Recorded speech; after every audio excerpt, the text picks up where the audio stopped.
City Schools of Decatur is facing a federal civil rights complaint. The conservative group behind it says it is over the district's DEI policies. Atlanta News First political reporter Doug Reardon is live outside of the district's headquarters in downtown Decatur.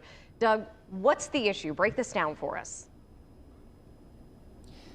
Yeah, well, for starters, guys, the conservative group Defense of Freedom Institute is behind this civil rights complaint. They are accusing Decatur of violating Title IX and Title VI laws, which of course have to do with race and gender discrimination. But we talked to some parents of students here at the school today. They say that has not been their experience at all.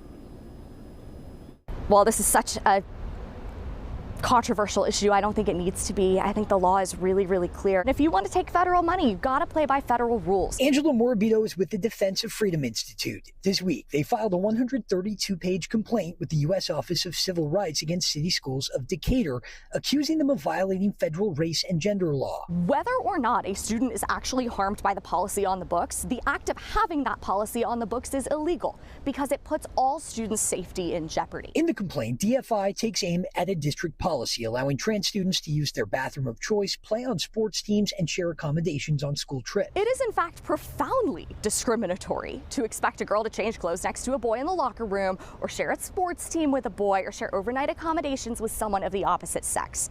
That's unfair. We talk about being all in Decatur and all means y'all.